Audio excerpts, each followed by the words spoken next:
بسم اللہ الرحمن الرحیم۔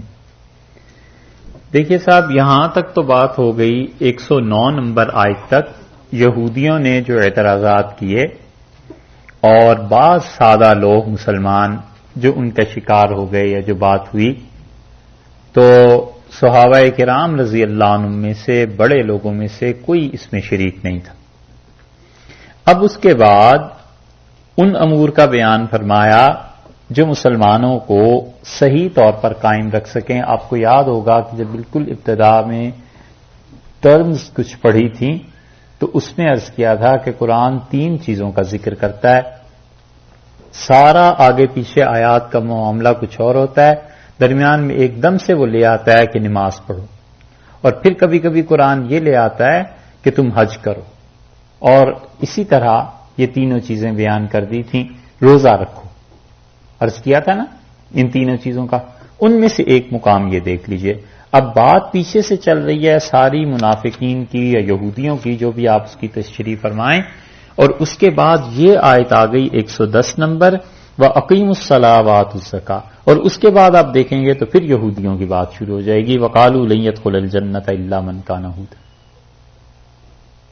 ٹھیک ہے، تو پہلے بھی یہودیوں کا یا منافقین کا ذکر، اس کے بعد ایک آیت اللہ نے مسلمانوں کو کہہ دی کہ وَأَقِيمُوا الصَّلَاةَ، اور نمازوں کو کیا کرو، قائم کرو، نماز پڑھتے رہنا، کیونکہ جب نماز چھٹ جائے گی اور نماز کو ترک کر دو گے تو بندگی کی علامت اتر گئی، بندگی گئی ہے کہ انسان نماز پڑھتا ہے۔ اس لیے یہ بڑے بڑے دین کے دعوے کرنے والے جو ہیں نا، اور جماعتیں اور ان کے امیر اور بڑے بڑے لوگ جو اس عزم سے اٹھتے ہیں کہ جی بس اسلام تو پورا غالب کر کے رہیں گے اور یہ ہو جائے گا اور وہ ہو جائے گا، اور کئی تنظیمیں بناتے ہیں اور کروڑوں روپے خرچ کرتے ہیں اور نماز نہیں پڑھتے، بڑے خطرے میں ہیں۔ ان کے کاموں میں برکت تو کیا ہونی ہے، ڈر ہے کہ کہیں شیطان کی پٹڑی پہ نہ چل پڑیں، کہ شیطان نے انہیں اس کام میں لگا رکھا ہے کہ تم بس خلافت اور ملک میں حکمرانی اور اسلامی قانون اور یہ چیزوں کا پرچار کرتے رہو، اور جو کام تم پر فرض ہے وہ نہ کرو۔ یہ بہت بڑا دھوکہ ہے، کبھی بھی اس چیز میں نہیں آنا چاہیے، اس دھوکے میں کہ ہم دین کا بڑا کام کر رہے ہیں، فنڈز جمع کر رہے ہیں، پیسے جمع کر رہے ہیں، اسپتال چلا رہے ہیں، اسکول چلا رہے ہیں، یہ چیزیں، اور اپنی ذاتی زندگی میں نماز اگر غائب ہو گئی تو اس کا مطلب ہے کہ بڑا نقصان ہو گیا۔ اللہ نے فرمایا وَآتُوا الزَّكَاةَ، اور زکوٰۃ بھی دو، وَمَا تُقَدِّمُوا، اور دیکھو نماز پڑھو اور زکوٰۃ دو۔ مفسرین کہتے ہیں اس کا مطلب یہ ہے کہ جب حالات ایسے ہو جائیں کہ تمہارے لیے وہاں پر جہاد ممکن نہیں، جہاں پر تم اسلام کو قوت اور طاقت کے بل پر غالب نہیں کر سکتے، بہت سے حالات ہوتے ہیں ہمارے زمانے میں خاص طور پہ کہ ہر جگہ لڑائی دنگا اور ان چیزوں سے کام تھوڑا ہی چلتا ہے، تو مفسرین کہتے ہیں کہ جہاں پر جہاد اور قتال اور یہ چیزیں ممکن نہیں ہیں وہاں تم کیا کام کرو، اللہ نے کہا وَأَقِیمُوا الصَّلَاةَ، نمازیں پڑھتے رہنا، زکوٰۃ دیتے رہنا، یعنی اپنی نجی زندگی میں اسلام کا غلبہ رکھنا۔ وَمَا تُقَدِّمُوا لِأَنفُسِكُمْ، اور جو کوئی چیز بھی تم اپنی جانوں کے لیے بھیجو گے، اپنی جانوں کے لیے بھیجو گے یعنی اپنے آپ کو آخرت میں سکھی رکھنے کے لیے، اپنے آپ کو آخرت میں ثواب کی چیزیں حاصل کرنے کے لیے، اپنی آخرت بنانے کے لیے، تقدمو، تم تقدیم کرتے ہو، پیش کرتے ہو، بھیجتے ہو، من خیرن، کوئی بھی کام، تجدوہ عند اللہ، اللہ کے ہاں تم اس چیز کو پاؤ گے۔ آسان تفسیر تو یہ کی گئی ہے کہ اللہ کے ہاں تمہیں اس چیز کا ثواب ملے گا، اور بعض حضرات کہتے ہیں کہ بعینہ ہی وہی چیز پاؤ گے، کہ جو نیکی تم نے کی اس نیکی کی ایک شکل ہے اور وہ شکل تمہیں وہاں ملے گی۔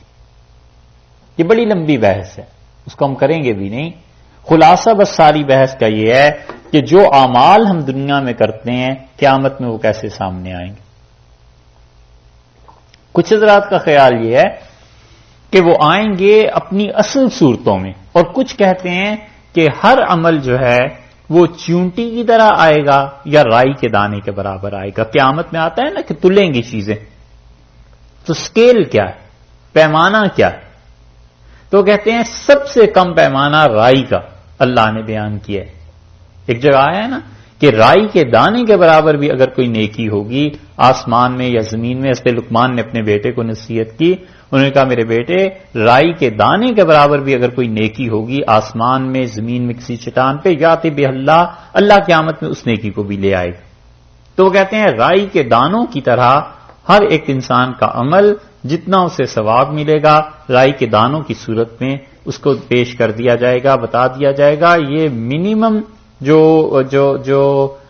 لیول یا اسے کیا کہتے ہیں پیمانہ معیار جو مقرر کیا گیا وہ یہ۔ بعض حضرات کہتے ہیں کہ بعین ہی وہ نیکی یا گناہ جس صورت میں کرتا تھا وہی سامنے لا کے رکھ دیں گے کہ یہ کام تھا۔ جیسے موت کے متعلق آیا ہے نا کہ رسول اللہ صلی اللہ علیہ وسلم فرمایا آخری چیز جنت اور جہنم کے درمیان جسے رکھ کے ذبح کر دیا جائے گا وہ موت ہوگی، اور اسے دمبے کی شکل میں لایا جائے گا، اور وہ دن اہل جنت کے لیے سب سے زیادہ خوشی کا اور اہل جہنم کے لیے سب سے زیادہ مایوسی کا ہوگا، اور اللہ تعالیٰ فرما دیں گے کہ اس کے بعد موت کسی پہ نہیں آئے گی اور اللہ اسے ذبح کر دے گا۔ تو موت کی گویا ایک شکل ہے جو سامنے آ رہی۔ اسی طرح ہر چیز جو انسان نیکی کرتا ہے اس کی بھی کوئی خاص شکل ہے۔ رحمت جس سے لوگ ایک دوسرے سے کام لیتے ہیں اس کو بھی اللہ نے پیدا کیا، اس کی بھی ایک خاص شکل تھی، اور اللہ تعالیٰ نے اسے ٹکڑوں کی صورت میں تقسیم کر کے ایک ٹکڑا دنیا میں بھیجا۔ تو وہ کہتے ہیں تجدہ عند اللہ کا مطلب یہ ہے کہ تم اس عمل کو بعین ہی اللہ کے پاس پاؤ۔ بہت سی چیزیں حدیث میں ایسے ہی آئی ہیں کہ رسول اللہ صلی اللہ علیہ وسلم بتلایا ہے اور وہ عمل وہاں پر جا کر اپنی اصلی صورت میں ظاہر ہو گیا ہے۔ لیکن اپنا اپنا حال ہے انسان کا، جو چیزیں پسند ہوتی ہیں اللہ تعالیٰ اس جہان میں بھی دے دیتے ہیں۔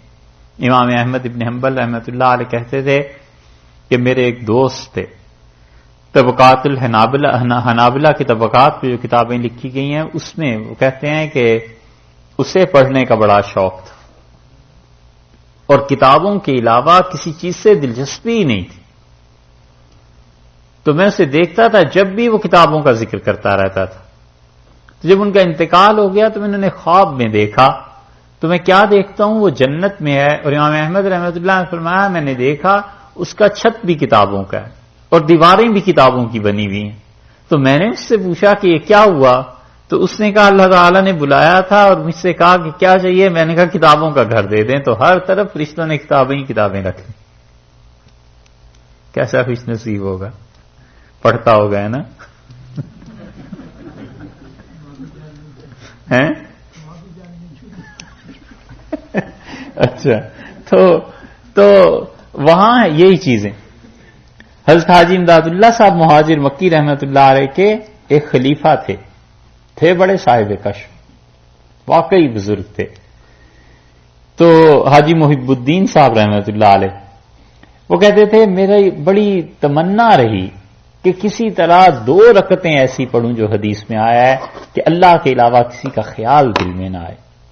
تو کئی برس مکہ مکرمہ میں لگا رہا اس محنت پہ، آخر ایک دن مغرب کے بعد 2 رکعتیں پڑھی۔ جب سلام پھیرا تو بڑا میں خوش تھا، میں نے کہا سبحان اللہ، اللہ نے اتنا کرم فرمایا، آج تو 2 رکعتیں ایسی پڑھی کہ کسی کا خیال ہی نہیں آیا۔ تو میں نے دعا مانگی اور میں نے کہا جنت میں اس کا کیا اجر دیں گے یہ بھی دکھا دیں۔ تو کہتے تھے میں نے خواب میں دیکھا، حاجی صاحب رحمۃ اللہ سے کہنے کہ حضرت میں نے خواب میں دیکھا مجھے حور ملی اور مجھے بتایا گیا کہ 2 رکعتوں کی عوض میں تمہیں یہ دے رہے ہیں، مگر وہ اندھی تھی۔ تو اب پریشان ہوں کہ اندھی کیوں تھی؟ تو حاجی صاحب رحمۃ اللہ نے فرمایا غالباً آنکھیں بند کر کے نماز پڑھی ہے اسی لیے۔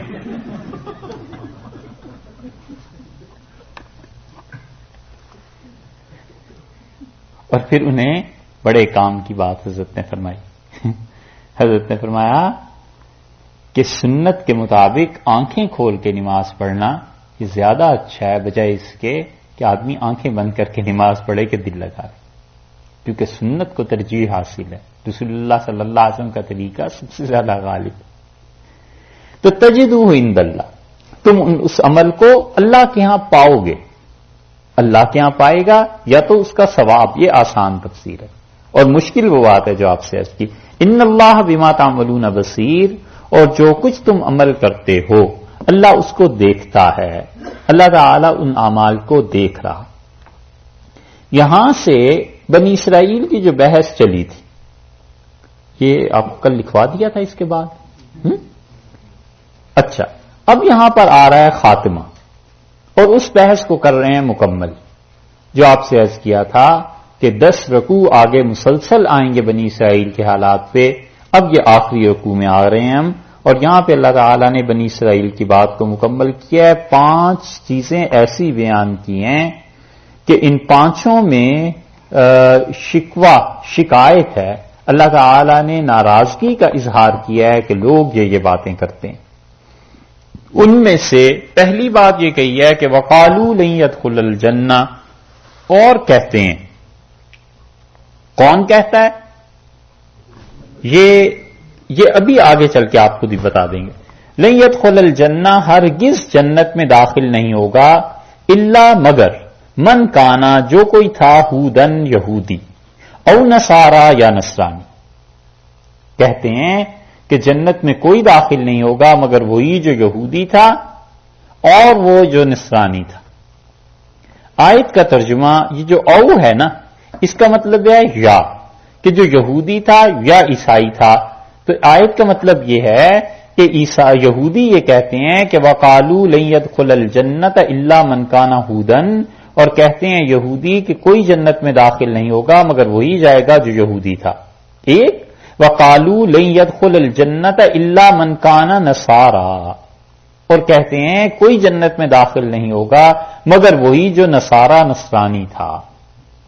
فکرے 2 تھے، اللہ تعالی نے اختصار کے ساتھ مختصر کرتے ہوئے آخر پہ صرف 2 لفظوں میں فکرہ پورا کر دیا، یا ایک لفظ میں کہ او نصارا۔ دعوے 2 ہیں کہ یہودی کہتے ہیں صرف یہودی جنت میں جائیں گے، عیسائی کہتے ہیں وہ جنت میں جائیں گے۔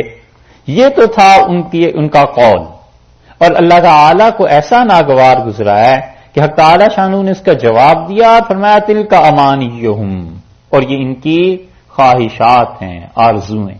امانی کا لفظ یہ پہلے گزرا تھا، آپ سے عرض کیا تھا کہ امانی جمع ہے کس کی؟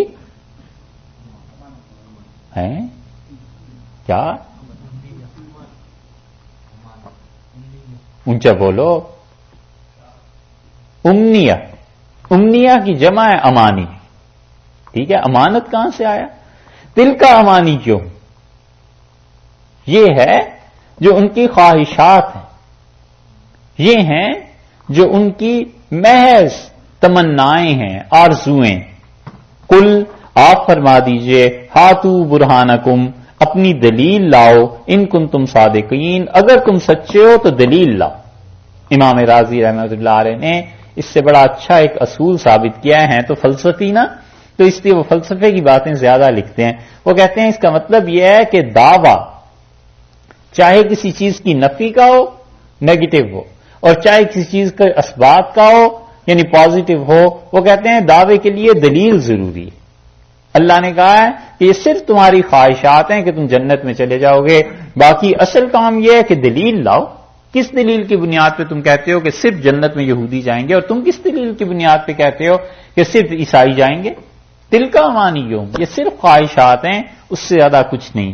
بلا، ہاں ہم تمہیں بتائیں، من اسلم وجہہ للہ، جس آدمی نے اپنا چہرہ جھکا دیا اللہ کی طرف،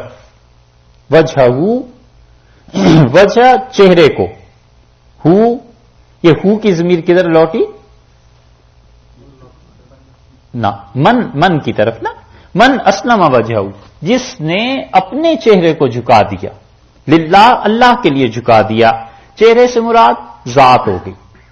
چہرہ اس لیے بولتے ہیں کہ وہ تشبیہ دینی ہے، تو تشبیہ میں اصول کے مطابق جو بہتر چیز ہوتی ہے اس سے یا بدتر چیز ہوتی ہے اسی سے تشبیہ ہوتی ہے۔ تو انسان کی شخصیت میں چونکہ چہرہ اس کا عکاسی کرنے والا ہے، نمائندگی کرنے والا ہے سارے جسم کی، اس لیے عربی اور اردو محاورے میں بھی چہرہ بولا جاتا ہے، یہ منہ اور مسور کی دال محاورے میں بولتے ہیں نا، تو منہ سے مراد بھی شخصیت ہی ہوتی ہے.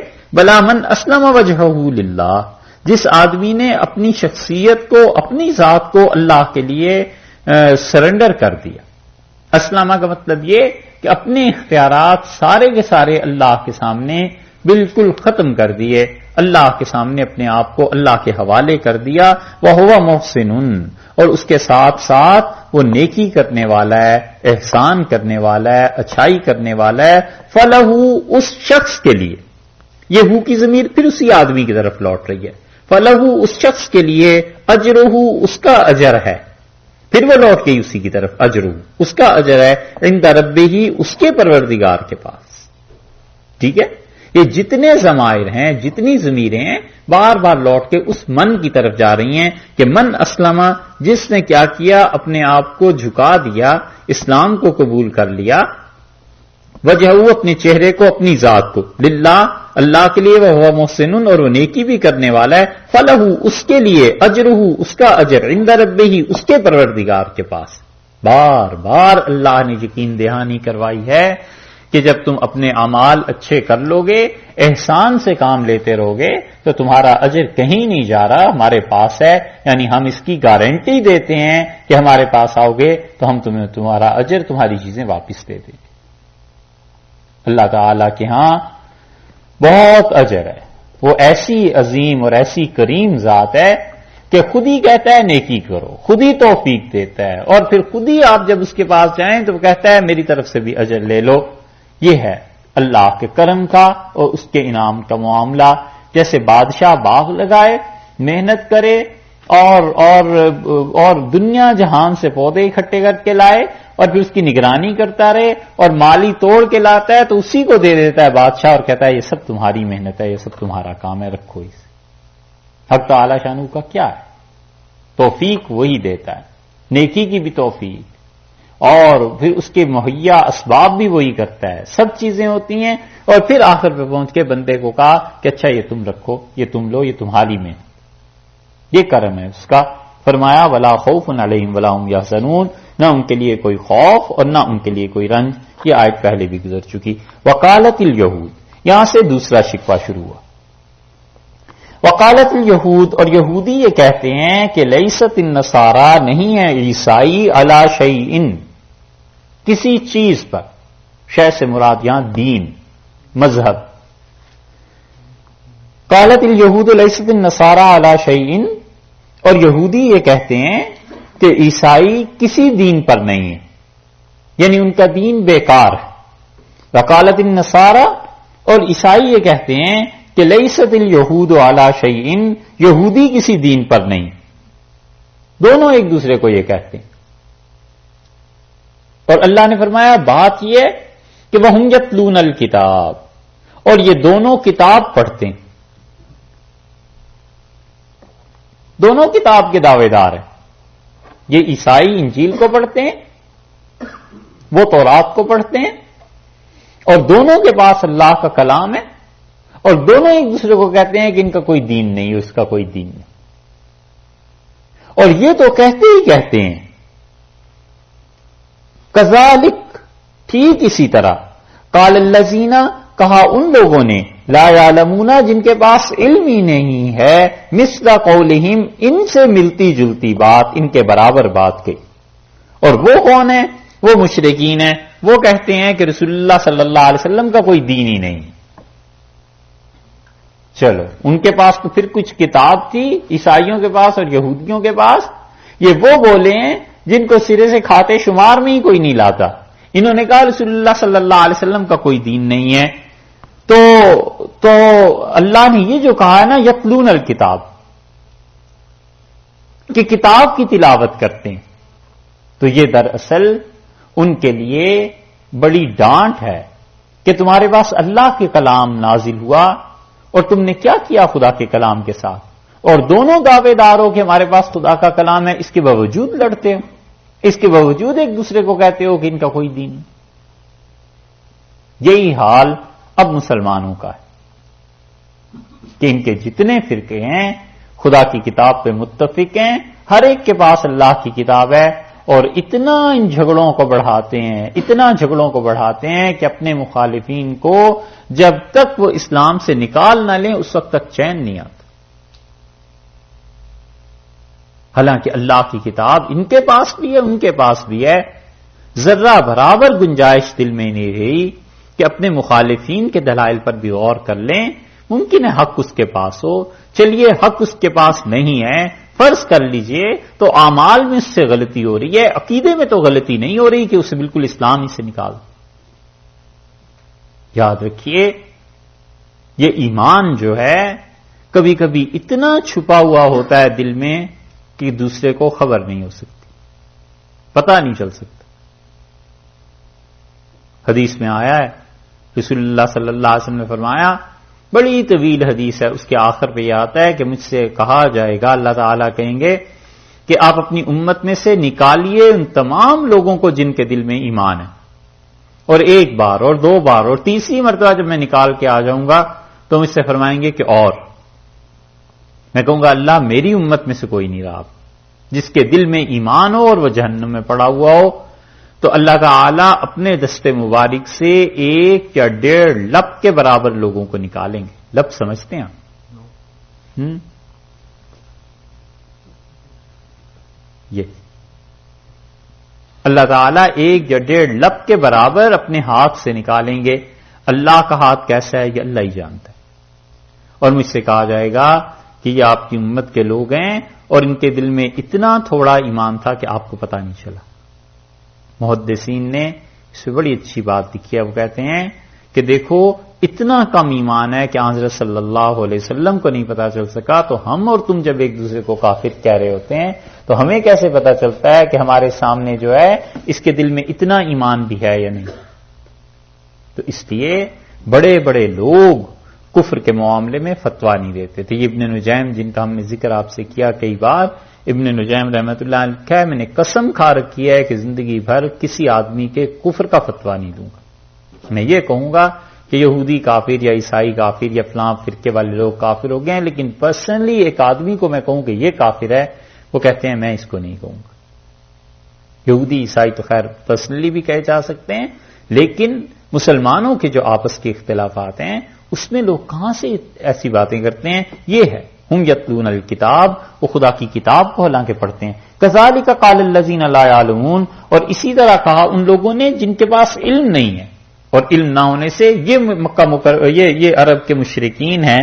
صاحب المعانی نے تفسیر میں اس چیز کو ترجیح دی ہے کہ وہ کہتے ہیں مشرک جن کے پاس کوئی علم ہی نہیں، اور اعتراض رسول اللہ صلی اللہ علیہ وسلم پہ کرتے ہیں کہ ان کا بھی کوئی دین نہیں ہے۔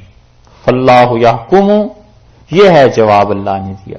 اللہ نے فرمایا اور اللہ فیصلہ کرے گا بینہم، ان کے درمیان، یوم القیامت، قیامت کے دن، فیما کانوا فیہ یختلفون، جس چیز میں یہ لوگ اختلاف کرتے تھے، یعنی عیسائیوں اور یہودیوں کے درمیان اللہ قیامت کے دن فیصلہ کرتے کہ کس کے پاس کس حد تک سچائی تھی اور جھوٹ کہاں سے شامل ہو گیا تھا۔ 2 چیزیں ہو گئیں۔ اب تیسرا شکوہ یہاں سے شروع ہوتا ہے، وَمَنْ أَظْلَمُ مِمَّنْ مَنَعَ مَسَاجِدَ اللَّهِ، اور اس سے بڑا ظالم کون ہوگا جو شخص منع کرتا ہے، روکتا ہے اللہ کے گھروں سے، اللہ کی مسجد سے، کہ ان یذکر فیہا کہ اس میں کیا ہو، ذکر کیا جائے، یاد کیا جائے، فیہا اسمہ، اللہ کا نام لیا جائے، وسعی، اور کوشش کرتا ہے، فی خرابیہا، کہ ان مسجدوں کو برباد کرے، اس سے بڑا ظالم کون ہوگا؟ اولئک، ان کی سزا یہ ہے کہ ما کان لہم، ان کا کوئی حق نہیں بنتا، ان یدخلوہا، کہ مسجد میں داخل ہوں، الا خائفین، مگر یہ کہ سہمے ہوئے یہ آ سکتے ہیں مسجد میں، لہم فی الدنیا خزی، دنیا کی زندگی میں ان کے لیے رسوائی ہے، ولہم فی الآخرۃ عذاب عظیم، اور آخرت میں ان کے لیے بڑا عذاب۔ مفسرین نے یہاں پر 3 چیزیں بیان کی۔ ایک تو بڑے بڑے مفسرین سے جو یہاں پر غلطی ہو گئی تاریخ کے نہ جاننے کی وجہ سے، اور چیزوں میں غلطی نہیں ہوئی، لیکن چونکہ تاریخ پڑھی نہیں تھی نا، اس لیے غلطی ہو گئی۔ وہ کہتے ہیں کہ بخت نصر نے جب بیت المقدس پہ حملہ کیا تو وہاں پہ عیسائیوں نے مدد کر کے یہودیوں کو مارا اور نکال دیا. یہ تو آپ کو پوری تاریخ میں خیر ملے گا کہ جو بیت المقدس میں اور دیگر جگہوں پہ عیسائیوں اور یہودیوں نے ایک دوسرے پہ ظلم کیے ہیں، علمان الحفیظ کھڑے کھڑے لوگوں کو جلا دیتے تھے، آگ میں پھینک دیتے تھے، بدترین سزائیں دیتے تھے. یہ ایک دوسرے کو پوری تاریخ بات کی گواہ. جو غلط فہمی ہو گئی ہے وہ یہ کہ بخت نصر نے حملہ کیا بیت المقدس میں، یہ بات تو ٹھیک ہے، بادشاہ تھا، لیکن وہ کہتے ہیں کہ عیسائیوں نے اس کی مدد کی اور اس کے نتیجے میں یہودی جو تھے وہ بیت المقدس میں عبادت سے روک دیے گئے. تو اس کا ترجمہ یوں کرتے ہیں کہ من اظلم ممن منع مساجد اللہ، اس سے بڑا ظالم کون ہوگا، یعنی عیسائیوں سے بڑھ کر ظالم کون ہوگا جو اللہ کی مسجد کو، اللہ کے گھر میں منع کرتا ہے کہ یذکر فی اسمہ، کہ اللہ کا نام کچھ لوگ اس میں لیں، اس سے وہ روکے جاتے ہیں، یہودیوں کو روکتے ہیں. تو بخت نصر کی مدد کر کے عیسائیوں نے یہودیوں کو عبادت سے روک دیا. غلطی یہ ہے کہ بخت نصر کا جو حملہ تھا اور بیت المقدس کی جو بربادی تھی وہ حضرت عیسیٰ علیہ الصلوۃ والسلام سے بھی کوئی 586 برس پہلے ہوئی تھی. یہ اس زمانے کا بادشاہ ہے. بخت نصر نے اس زمانے میں حملہ کیا تھا. اس وقت حضرت عیسیٰ علیہ الصلوۃ والسلام کا وجود بھی نہیں تھا. حضرت عیسیٰ علیہ الصلوۃ والسلام تو اس کے بعد بھی 600 برس تقریباً 586 برس کے بعد دنیا میں تشریف لائے ہیں، پیدا ہوئے ہیں. تو اس لیے یہ کہنا کہ عیسائیوں نے یہودیوں کو نکال دیا تھا، یہ جن جن لوگوں نے بھی لکھا ہے غالباً تاریخ پہ نظر نہیں گئی، اس لیے یہ غلطی ہو گئی. دوسری رائے جو صحیح بھی ہو سکتی ہے وہ کہتے ہیں کہ ٹائٹس جو تھا مشرک تھا، شرک کرتا تھا اور رومی تھا، اور انہوں نے یہودیوں کو نکالا بیت المقدس سے. مشرک تھا ٹائٹس، شرک کرتا تھا، اور ان لوگوں نے مل کے یہودیوں کو بیت المقدس سے نکال دیا. اللہ نے اس کا ذکر کیا ہے.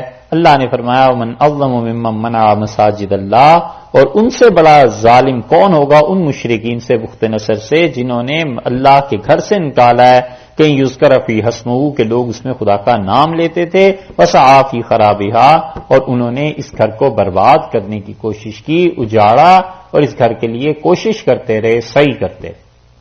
دو تفسیریں. اور تیسری تفسیر بڑی مناسب کی ہے مفسرین نے. وہ کہتے ہیں کہ یہ آیت نازل ہوئی ہے حدیبیہ کے بعد، حدیبیہ سے پہلے یہ آیت نازل نہیں ہوئی. تو اللہ تعالی نے مشرکین مکہ کو یہ کہا ہے، پہلے یہودیوں کا اوپر سے ذکر چل رہا تھا اور عیسائیوں کا چل رہا تھا کہ تم آپس میں ایک دوسرے کو ایسے کہتے ہو کہ یہ ایسے دین پہ نہیں ہے، اور یہودی کہتے ہیں عیسائی، اور عیسائی کہتے ہیں یہودی دین پہ نہیں ہے. اور پھر تیسرے بھی آئے جنہوں نے کہا رسول اللہ صلی اللہ علیہ وسلم یہ اصل دین پہ نہیں ہے، مشرکین کو. تو اللہ نے فرمایا اس آیت میں حدیبیہ کے بعد یہ آیت نازل ہوئی کہ من اظلم ممن منع مساجد اللہ، اور ان سے ظالم زیادہ کون ہو سکتا ہے جو اللہ کے گھر میں روکتے ہیں لوگوں کو آنے سے، یعنی بیت اللہ میں داخلے کو منع کر دیا. اور حدیبیہ کی صلح اس کے وجود میں آئی ان یذکر فی اسمہ، کہ اگر اس میں اللہ کا نام لیا جاتا، رسول اللہ صلی اللہ علیہ وسلم جاتے اور صحابہ رضی اللہ عنہ جاتے تو عمرہ کرتے، خدا کو یاد کرتے. مشرکو تم سے زیادہ بدبخت کون ہو سکتا ہے کہ میرے گھر کے دروازے ان کے لیے بند کر دیے. تو وسعی فی خرابہا، اور یہ کوشش کرتے ہیں کہ اس گھر کو اجاڑیں، بیت اللہ کو. اس پہ ہے اشکال کہ عربوں نے تو کبھی یہ کوشش نہیں کی، وہ تو بنانے کی کوشش کرتے رہے. تو مفسرین کہتے ہیں کہ مسجدوں میں وہ کام کرنا جو مسجد کے شایان شان نہیں ہے، مسجد کو برباد کرنے کی بات ہے. بیت اللہ کے شایان شان، بیت اللہ کا تو حق یہ تھا کہ اس میں لوگ اللہ کو یاد کریں، خدا کی توحید وہاں پر قائم ہو اور بتوں کی پرستش اور یہ چیزیں ختم کر دی جائیں. لیکن انہوں نے کیا کیا؟ انہوں نے خدا کے گھر کو خراب کیا، بت رکھے، یہ چیزیں رکھی، تو انہوں نے خدا کے گھر کو خراب ہی کیا کہ توحید والے لوگوں کو آنے نہیں دیا. رسول اللہ صلی اللہ علیہ وسلم تشریف لے گئے آخری حج کے موقع پہ مکہ مکرمہ، نہ اس سے بھی پہلے 8 ہجری میں، اور جب بیت اللہ میں حاضری ہوئی ہے تو تصویریں تھیں ہر طرف لگی ہوئی کہ حضرت ابراہیم اور حضرت اسماعیل علیہ السلام جوا کھیل رہے ہیں. تو رسول اللہ صلی اللہ علیہ وسلم قاتلہم اللہ، برباد ہوں، خدا کی طرف سے بربادی نازل ہو ان پہ جنہوں نے یہ تصویریں لگا دی ہیں. اور آپ نے فرمایا کہ میرے آباء و اجداد ایسے کرتے تھے. وہ تصویریں اس لیے لگا دی گئی تھیں کہ سارا عرب کھنچ کے آتا تھا ظاہر ہے حرم شریف میں، تو وہ دیکھتے تھے لوگ کہ ابراہیم اور اسماعیل علیہ السلام جوا کھیلا کرتے تھے. تو وہ ایک قسم کی سائلنٹ پریچنگ تھی کہ جوا تو اتنے بڑے بڑے لوگ کھیلتے رہتے تھے، تو مکہ میں حج کے موقع پہ بڑے بڑے جوئے کے اڈے بن جاتے تھے، کھیلتے تھے، کیونکہ تلقین یہ ہوتی تھی. اس لیے شریعت نے جو شدید مخالفت کی ہے نا تصویر کی، وہ اس لیے بھی کی ہے کہ تصویر کے ذریعے جرائم پھیلتے ہیں، لوگ متوجہ ہوتے ہیں، لوگ کنونس ہو جاتے ہیں ذہنی طور پہ کہ اچھا یہ کام بھی کرنے کا. تو اس لیے ارشاد فرمایا کہ ان سے بڑا ظالم کون ہے. یہ کہتے ہیں رسول اللہ صلی اللہ علیہ وسلم دین پہ نہیں ہے، اپنی حالت تو دیکھیں. ان سے بڑا ظالم کون ہو سکتا ہے؟ منع مساجد اللہ، اللہ کے گھروں سے مسجدوں سے روکتے ہیں. جب رسول اللہ صلی اللہ علیہ وسلم تشریف لے گئے 6 ہجری میں حدیبیہ میں، یذکر فیہ اسمہ، اور اللہ کا نام لینے سے روکتے ہیں، یعنی آپ کو عمرے سے انہوں نے روک دیا اور منع کیا. وسعی فی خرابھا، اور کوشش کرتے ہیں اس گھر کو اجاڑنے کی. اولئک ما کان لہم ان یدخلوها، اور یہ مشرک اللہ کے گھر میں نہیں داخل ہو سکتے الا خائفین، مگر جب تک کہ سہمے ہوئے نہ ہو، ڈرے ہوئے نہ. انہیں نکالنا چاہیے خدا کے گھر سے، یعنی بیت اللہ سے. کافر کا مسجد میں داخلہ کیا ہے، ہونا چاہیے یا نہیں ہونا چاہیے؟ امام مالک رحمۃ اللہ علیہ کا مسلک تو یہ ہے کہ وہ کہتے ہیں دنیا کی کسی مسجد میں کافر داخل نہیں ہوگا. اور امام ابو حنیفہ رحمۃ اللہ علیہ کا مسلک یہ ہے کہ وہ کہتے ہیں ہر گھر میں ہر مسجد میں کافر جا سکتا ہے، حتیٰ کہ بیت اللہ میں بھی کافر کا جانا جائز ہے. مگر وہ کہتے ہیں اللہ خائفین، مسلمانوں کے تحت مسلمانوں کی نگرانی میں جا سکتا ہے. یہ نہیں ہو سکتا کہ غلبے قوت اور طاقت سے مسلمانوں کی مسجد میں جائیں. اگر مسجد کو وہ اس طرح فتح کرنے کی کوشش کریں گے تو وہاں کے مسلمان مسجد کا دفاع کریں، روکیں انہیں اور لڑیں اس کے لیے. اور اگر وہ اپنی خوشی سے آتے ہیں، اسلام کو قبول کرنے کے لیے آتے ہیں، وزٹ کرنے آتے ہیں، مسلمانوں کی عبادت دیکھنے آتے ہیں، تو وہ کہتے ہیں بیت اللہ میں بھی اس پہ پابندی نہیں. امام احمد ابن حنبل رحمۃ اللہ علیہ بیت اللہ کے علاوہ اجازت دیتے ہیں، بیت اللہ کی اجازت نہیں دیتے کسی کافر کو آنے کی. اس کی وجہ سے آپ دیکھیے سعودیہ میں ایک خاص جگہ پر لکھا جاتا ہے کہ یہاں سے نان مسلم جو ہے آگے نہیں جا سکتا. اس کی تفصیلی بحث سورہ توبہ میں ہے، جہاں پہ اللہ نے مسلسل آیات نازل کی ہیں. اس لیے خلاصہ ساری گفتگو کا حنفی فقہا کے یہاں یہ ہے کہ وہ کہتے ہیں اگر کوئی کافر اسلام کو سمجھنا چاہتا ہے، مسجد میں آنا چاہتا ہے، تو اس کو آنے میں اجازت دینے میں کوئی حرج نہیں، اجازت دینی چاہیے تاکہ وہ قریب آئیں اور مسلمانوں کے دین کو دیکھیں. لہم فی الدنیا خزی، دنیا میں ان لوگوں کے لیے رسوائی ہے، اور آخرت میں ان کے لیے بڑا عذاب. وللہ، اور اللہ ہی کے لیے. یہ صرف ترجمہ یہ نہیں بنتا کہ اللہ کے لیے، بلکہ ترجمہ یہ بنے گا للہ، اللہ ہی کے لیے. یہ جو لام ہے نا، اس میں خصوصیت کو پیدا کر رہا ہے کہ صرف اللہ ہی کے لیے. المشرق والمغرب، مشرق اور مغرب کی ساری سمتیں اللہ ہی کے لیے ہیں. فَأَيْنَمَا تُوَلُّوا، تم جدھر بھی چہرہ کرو گے، فَثَمَّ، تم پاؤ گے وجہ اللہ، اللہ کی ذات کو ادھر ہی تم پالو گے. عیسائیوں کے ہاں اور یہودیوں کے ہاں سنت کی پرستش کی جاتی تھی. دوسرے پارے کے آغاز میں یہ چیزیں آئیں گی. تمہید اس کی یہیں سے باندھ رہے ہیں. یہ آیت آپ کو پھر کسی وقت کام آئے گی، ہم آپ سے عرض کریں گے. عیسائیوں کے ہاں مستقل مشرق کی سمت، مشرق کی جو سائڈ ہے، یہاں چرچ بنے ہوئے نظر آتے ہیں نا؟ نہیں غور کیا. اچھا، مشرق کی سمت کی یہ پرستش کرتے تھے، کیونکہ بیت المقدس میں حضرت مریم نے جہاں بیٹھ کے اللہ کی عبادت کی تھی، خود اس بیت المقدس میں مسجد اقصی میں بھی اندر وہ حجرہ جو ہے وہ مشرق کی سمت تھا. اس لیے یہ مشرق کو پوجتے تھے. صرف مشرق کی سمت کی طرف منہ کر کے اس کو پوچھتے تھے. اللہ نے فرمایا ہے کہ سمتوں میں کیا رکھا ہے، مشرق اور مغرب سب اللہ کے لیے.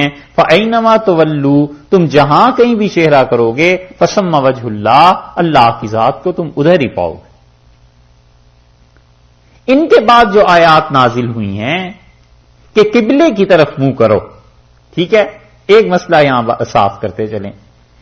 پرانے حضرات کہتے تھے متقدمین، دیکھو یہ ہے نسخ کی بحث جس پہ آج اتنا وقت آپ کا ہم نے لیا سمجھانے کے لیے. پرانے حضرات کہتے تھے کہ اللہ نے جب متعین کر دیا کہ تم نے مسجد حرام کی طرف کعبہ کی طرف رخ کرنا ہے، تو وہ کہتے ہیں اس آیت نے اس آیت کو منسوخ کر دیا، کیونکہ اس آیت میں آیا کہ تم جدھر بھی منہ کرو اللہ کو ادھر ہی پاؤ گے، اور ادھر آ گیا کہ نہیں صرف بیت اللہ کی طرف منہ کرنا ہے. تو پھر یہ حکم اٹھ گیا اور وہ حکم اپنی جگہ پہ اصل میں قائم رہا جس پہ ہم عمل کرتے ہیں. آئی سمجھ؟ اب آئیے شاہ صاحب کی طرف.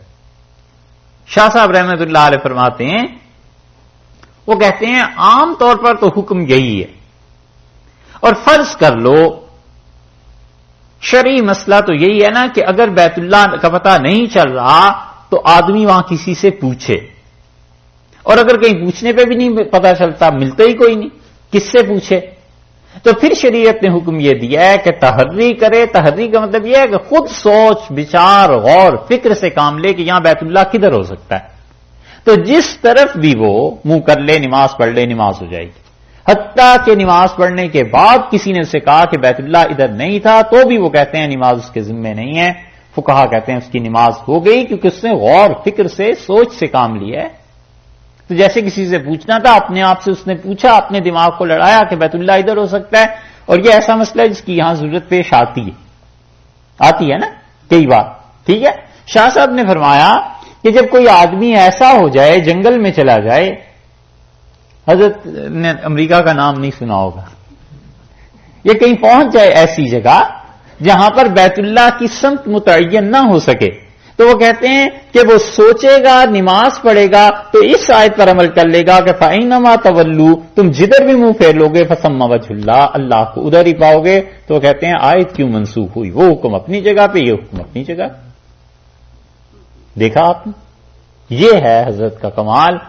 اس لیے وہ مسلسل لکھتے ہیں کہ جس آیت سے کسی درجے میں بھی حکم ثابت ہو سکتا ہے، فرض نہیں، واجب نہیں، سنت موقدہ نہیں، غیر موقدہ نہیں، مستحب کے درجے میں، بہتر کے درجے میں بھی ثابت ہو سکتا ہے، ہم کہیں گے کہ حالات آنے پہ اس آیت پہ عمل ہو جائے گا. جب حالات ایسے آئیں گے کہ قبلے کا پتہ ہی نہیں چل رہا، تو ایک آدمی سوچتا ہے قبلے کا، پھر کہتا ہے اچھا اس طرف ہوگا، تو اس آیت پر عمل کر لیتا ہے. وہ سوچتا ہے اللہ نے قرآن میں کہا جدھر بھی منہ کرو گے اللہ ادھر ہی پاؤ گے، تو بس ٹھیک ہے ادھر منہ کر کے نماز پڑھ لیتے. فَأَيْنَمَا تُوَلُّوا، تم جدھر بھی منہ کرو گے فَثَمَّ وَجْهُ اللَّهِ، اللہ کو ادھر ہی پاؤ گے. فَأَيْنَمَا کا ترجمے دو کیے گئے ہیں. ایک ترجمہ تو یہ کیا گیا ہے کہ تم جہاں کہیں بھی، یعنی زمین میں، مکان، سپیس، ٹھیک ہے.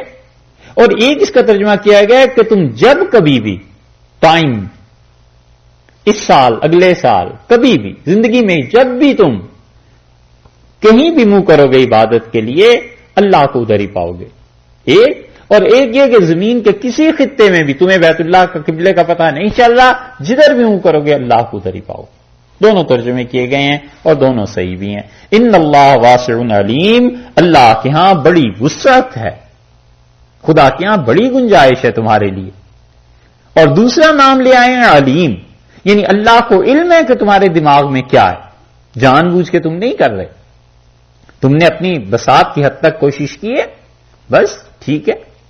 اس لیے اس وسعت کا حال یہ ہے کہ رسول اللہ صلی اللہ علیہ وسلم نے کچھ لوگوں کو بھیجا جہاد کے لیے، اور 2 آدمیوں پر پورے لشکر میں غسل واجب ہو گیا، فجر کا وقت تھا. تو انہوں نے امیر سے پوچھا جو بھی جہاد کے تھے، انہوں نے کہا حضرت غسل کیسے کریں، شدید سردی ہے. تو انہوں نے کہا غسل کے بغیر تو کام نہیں چلتا، تو کرنا پڑے گا. تو دوسرے جو تھے انہوں نے کہا بابا میں تو غسل نہیں کر سکتا، اور انہوں نے اندر گئے خیمے میں، کپڑے اتارے اور اپنے آپ کو مٹی میں انہوں نے لوٹا لیا، اور انہوں نے کہا میرے پروردگار یہ میری پاکی کے لیے کافی ہے، اور نماز پڑھ لی. اور جو پہلے تھے جنہیں یہی جواب تو دونوں کو یہی ملا تھا، انہوں نے غسل کیا اور دوپہر تک بخار آیا اور ختم ہو گئی۔ جب یہ پہنچے رسول اللہ صلی اللہ علیہ وسلم کے پاس تو انہوں نے عرض کیا کہ اللہ کے رسول، ہم دو اس طرح تھے پورے لشکر میں، انہیں بھی ضرورت پیش آئی تھی، مجھے بھی، انہوں نے اس طرح کیا اور میں نے اس طرح کیا، تو آپ فرمائیے۔ تو رسول اللہ صلی اللہ علیہ وسلم کا چہرہ مبارک غصے سے سرخ ہو، اور آپ نے فرمایا انت قتلتہ، وہ جو صاحب تھے ان سے کہا تم نے اس آدمی کو قتل کیا، تمہیں پتا نہیں تھا کہ تم شریعت کا آسان حکم اسے بتاتے، تم نے کیوں نہیں اسے آسان چیز بتائی؟ مراد یہ تھی کہ وہ تیمم کر لیتا۔ اور کہتے ہیں دوسرے صحابی رضی اللہ عنہ، مجھ سے فرمایا کہ اتنی ضرورت نہیں تھی تکلف کرنے کی کہ کپڑے اتار کے سارے جسم کو مٹی میں تم نے لپیٹ لیا، یکفی کا قضا و قضا، تم اس طرح کر لیتے، بس یہ کافی تھا۔ یعنی تیمم کر کے رسول اللہ صلی اللہ علیہ وسلم نے فرمایا کہ اگر سردی ہو ایسی تو بس پھر ٹھیک ہے، یہ کافی۔ اسی سے فقہا نے یہ مسئلہ نکالا ہے کہ وہ کہتے ہیں کوئی آدمی ایسی جگہ پر چلا جائے جہاں شدید سردی ہو اور گرم پانی کا بندوبست نہ ہو سکے، اور یہ بھی نہ ہو سکے کہ وہ آدمی غسل کر کے فوری طور پہ اپنے آپ کو گرم کپڑوں میں لپیٹ لے، یہ بھی نہ ہو سکے تو وہ کہتے ہیں تیمم کر کے نماز پڑھے، غسل بعد میں کرے گا، اس کو اس صورت میں غسل نہیں کرنا چاہیے، کیونکہ پھر اس کی جان کے لیے حرج ہے، خطرہ ہے، اور وہ کہیں بخار ہو گیا مر گیا تو پھر کیا ہوگا۔ اور بعض لوگوں کے ساتھ ایسے ہوتا ہے کہ انہیں بیماری ہوتی ہے زکام کی، اور کہیں ٹھنڈے پانی سے منہ بھی دھو لیں تو چھینکیں کئی گھنٹے مسلسل آتی رہتی ہیں، سب کے لیے یہ اجازت دی۔ اس لیے یہاں پہ فرمایا ان اللہ واسع، اللہ بڑی وسعت والا ہے، تم جدھر بھی منہ کر کے نماز پڑھو گے اپنے پروردگار کو ادھر ہی پاؤ، علیم بڑا علم والا ہے کہ تمہاری نیتیں کیا ہیں اور تم کس طرح خدا کے احکامات پر عمل کر رہے۔ یہ ہے وہ اسلام اور دین جس کو لوگ ایسی صورت میں پیش کرتے ہیں کہ اتنا مشکل بنا کے پیش کرو کہ وہی بات ہے، کسی نے باعزید بستامی رحمۃ اللہ علیہ کے زمانے میں کسی یہودی سے کہا کہ مسلمان ہو جاؤ، اس نے کہا کیسا، تم جیسا یا باعزید جیسا؟ اسے کہا ہو جاؤ، اس نے کہا تمہارے جیسا ہوں تو میں ویسے ہی اچھا ہوں، اور باعزید رحمۃ اللہ جیسا ہوں تو میری زندگی میں نہیں ہو سکتا۔ تو اسلام کو وہ چیزیں جن میں اللہ نے گنجائش رکھی ہے، وسعت رکھی ہے، تعلیم دینی چاہیے، لیکن یہ بھی نہ ہو کہ اپنے پاس سے خام خواہ فضول باتیں گھڑتا رہے، یہ بھی نہیں کرنی چاہیے۔ جس حد تک شریعت نے بتایا بس اس حد تک رہے، نہ لوگوں پہ سختی کرے نہ لوگوں کو بالکل ڈھیل اور چھوٹ دے دے، دونوں چیزیں کا خیال رکھنا چاہیے۔ وقالوا اتخذ اللہ ولدا، یہ چوتھی بات آ گئی، چوتھا شکوہ آ گیا، اور کہتے ہیں اچھا ایک عیسائیوں میں فرقہ گزرا ہے اڈاپٹنسٹ، اڈاپٹ کر لیتے تھے نا، سنا ہے ان کا نام ہے؟ یہ دیکھیے گا انٹرنیٹ پہ، اور وہاں بھی نہ ملے تو وہ گوگل میں چلے یہ مرشد کے پاس، وہ سب بتا دے گا۔ ہاں جس سے بات کرو وہ گوگل پہ چلا جاتا ہے، وہ کہتا ہے یہ نہیں ملا، گوگل پہ چلے جاؤ۔ اچھا عجیب لطیفے کی بات آپ سے عرض کریں، ایک جگہ گئے ہوئے تھے، وہاں کہاں پہ اب یاد نہیں، امریکہ میں اسی سفر میں، تو دعوت میں ہم بھی بیٹھے ہوئے تھے اور بہت سے دوست، تو وہ 3-4 لڑکے آئے تو آ کے ہمارے ساتھ بیٹھ گئے، تو مجھ سے انہوں نے پوچھا کہ مفتی صاحب آئے ہیں، تو میں نے کہا بھائی کھانا کھائیے، مفتی صاحب بھی دیکھ لیں گے، تو وہ نہیں پہچانے، تو وہ کہتا ہے ایک دوسرے سے کہ مفتی صاحب کی کیسٹس کہاں ملتی ہیں یار، وہ سننی چاہیے۔ کہنے لگا وہ فلاں فلاں جگہ پہ چلے، اس کا نہیں میں گیا تھا، وہ تو نہیں ملی، کہنے کہ گوگل میں جا کے چیک کر لو، اور ہم پاس بیٹھے سن رہے ہیں، ہر چیز گوگل میں مل رہی ہے لوگوں کو۔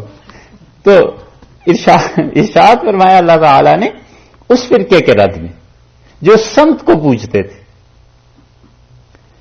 نہ جو اڈاپٹ کرتے تھے، یہ اڈاپٹنسٹ جو تھا ان کا خاص فرقہ، اس کے بارے میں یہ آیت نازل ہوئی۔ اور اس آیت میں آپ دیکھیے ایک چیز سمجھنے کی ہے، اور وہ یہ ہے کہ وہ قالو، اور اللہ نے فرمایا، وہ کہتے ہیں قالوا اتخذ اللہ ولدا، اللہ نے بیٹا بنا لیا، سبحانہ، اللہ کی ذات پاک، وقالوا اتخذ اللہ ولدا سبحانہ، اور وہ کہتے ہیں کہ اللہ تعالی نے اپنا بیٹا بنا لیا ہے. سبحانہ، اللہ کی ذات بالکل پاک. عیسائی کہتے تھے کہ اللہ تعالی نے عیسیٰ علیہ الصلوۃ والسلام کو اپنا بیٹا بنا لیا ہے. یہ قال اتخذ اللہ ولدا کا مطلب کیا ہے؟ اس ٹرم کو آپ دیکھیے قرآن نے اسے کس معنی میں استعمال کیا ہے، پھر آپ کو سمجھ میں آ جائے گی. ایک جگہ تو آپ دیکھیے اس کے لیے سورہ یوسف علیہ الصلوۃ والسلام 12ویں پارے میں. یہ بات یاد رکھیے گا، اور قرآن نے کئی مرتبہ اس بات کو کہا ہے. آپ اس کا اصل ترجمہ، اصل مطلب سمجھیں کہ ہے مسئلہ کیا ہے. سورہ یوسف 12واں پارہ ہے، اور یوسف میں آپ دیکھیے آیت نمبر 21.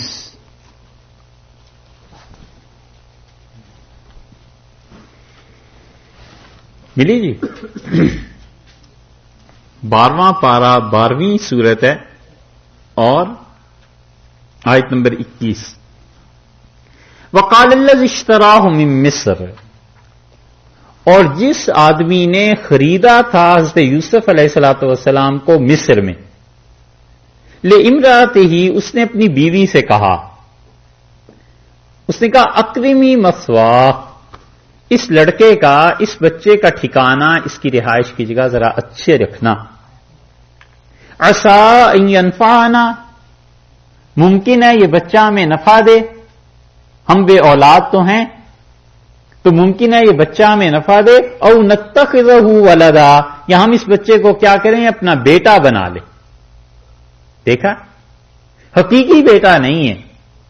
اس نے کہا اس بچے کو اکرمی مثواہ، اس کا ٹھکانہ ذرا اچھا کرنا، اس کو رہائش اچھی ملنی چاہیے، اور یہ ہمیں نفع دے گا. نہیں تو پھر کیا ہوا، ہم اسے اپنا بیٹا بنا لیں گے. مراد یہ کہ حکومت بھی اگر سپرد کرنی ہے تو اس کے سپرد کر دیں گے، اختیار اسے دے دیں گے، اس کو اپنا بیٹا بنا لیں گے. اصل میں بیٹا نہیں، بیٹا بنا لیں گے. سمجھ آئی؟ ایک اور مقام دیکھیے سورہ قصص میں. سورہ قصص کہاں ہے صاحب؟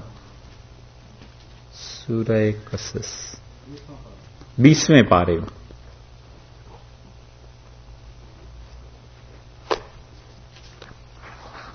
سورہ قصص پارہ 20 اور آیت نمبر اس میں دیکھیے 9، 9ویں آیت بالکل سورت کے آغاز میں.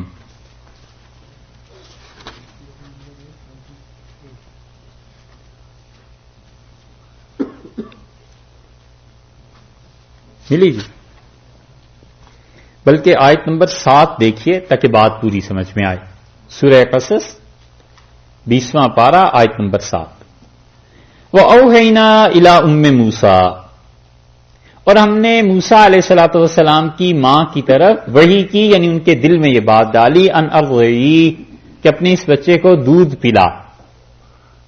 فَإِذَا خِفْتِ عَلَيْهِ، اور جب تجھے اپنے بچے کے بارے میں ڈر لگے کہ کوئی پکڑ کے اسے مار دے گا، فَالْقِيهِ فِي الْيَمِّ، تو اسے دریا کے حوالے کر دے.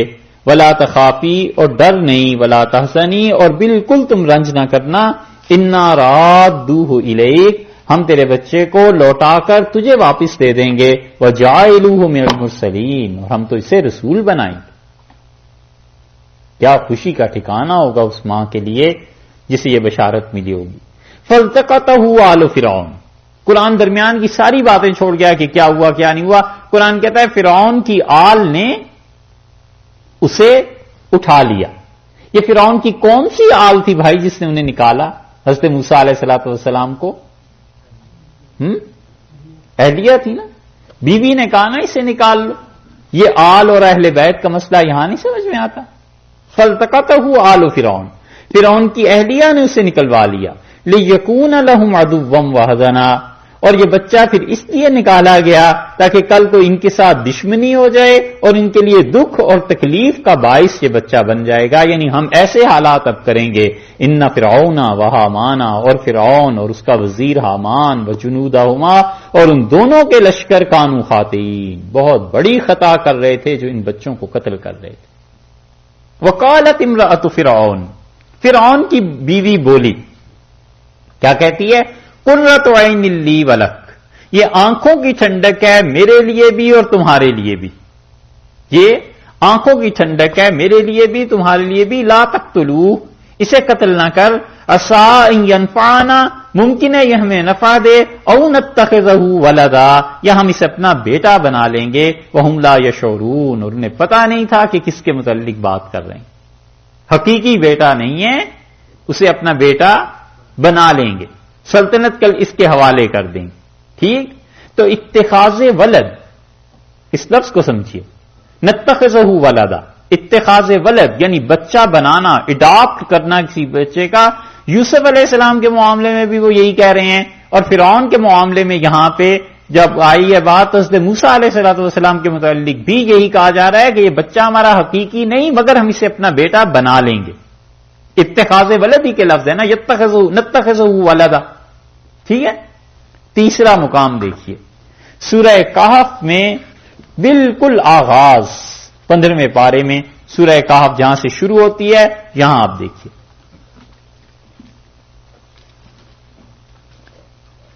15ویں پارے میں سورہ کہف جہاں سے شروع ہو رہی ہے، اللہ نے فرمایا الحمدللہ الذی انزل علی عبدہ الکتاب، تمام تعریفیں اس اللہ کے لیے ہیں جس نے نازل کی اپنے بندے محمد صلی اللہ علیہ وسلم پر یہ کتاب قرآن۔ 15واں پارہ سورہ کہف ملی، وَلَمْ يَجْعَلْ لَهُ عِوَجًا، اور اس قرآن میں اس نے کوئی کسی قسم کی کمی رہنے نہیں دی، قیماً، یہ پیغام اللہ کی جانب سے بالکل سیدھا، لِيُنذِرَ بَأْسًا شَدِيدًا مِّن لَّدُنْهُ، تاکہ وہ خدا ڈرائے اس قرآن کے ذریعے جو اس کی طرف سے آ رہا ہے، نازل ہو رہا ہے، کن کو ڈرائے؟ قرآن چھوڑ گیا، غور کیجئے اس، کن کو ڈرائے؟ یہ قرآن نے نہیں کہا، قرآن صرف یہ کہتا ہے کہ لِيُنذِرَ بَأْسًا شَدِيدًا، شدید عذاب سے ڈرائے، مِن لَّدُنْهُ، جو اس کی طرف سے آنا ہے، کن پہ آنا ہے؟ کچھ نہیں کہا، وَيُبَشِّرَ الْمُؤْمِنِينَ، اور بشارت دے ایمان والوں کو، یہاں آ گیا کہ ایمان والوں کو بشارت دے، اور وہاں پہ آ گیا کہ ڈرائے، لیکن ڈرائے کس کو؟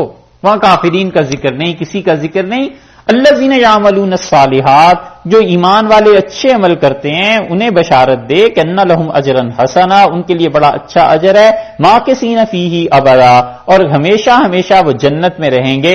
ایک شک رہ گئی تھی نا کہ کس کو ڈرائے، وہ شک پہلے رہ گئی نا، یہ دیکھیے وَيُنذِرَ الَّذِينَ، اور قرآن ڈرائے ان لوگوں کو قالوا اتخذ اللہ ولدا، جو کہتے ہیں اللہ نے بیٹا بنا لیا۔ اس کا مطلب ہے کہ اللہ کا حقیقی بیٹا نہیں، بلکہ اللہ نے اپنے اختیارات اس کے حوالے کر دیے، اللہ نے اڈاپٹ کر لیا ہے عیسیٰ علیہ السلام کو، سمجھ آئی؟ قیماً لینذر، دوسری آیت کو پھر دیکھو، قیماً لینذر، قیماً قرآن صحیح ترین راہ دکھاتا ہے لوگوں کو، لینذر تاکہ وہ ڈرائے۔ یہی ینذر کا لفظ جو ہے نا آگے چوتھی آیت کے آغاز میں دیکھیے وَيُنذِرَ الَّذِينَ، اور ڈرائے وہ ان لوگوں کو، یہاں لوگوں کا چھوڑ دیا گیا تھا، یہاں پہ وَيُنذِرَ الَّذِينَ قَالُوا اتَّخَذَ اللَّهُ وَلَدًا، اور کہتے ہیں اللہ ڈرائے ان لوگوں کو جو کہتے ہیں کہ اللہ نے بیٹا بنا لیا۔ تو یوسف علیہ السلام کے معاملے میں اس نے کہا کہ اس بچے کا ٹھکانہ ذرا اچھا کرنا، یا ہمیں نفع دے گا یا ہم بیٹا بنا لیں گے۔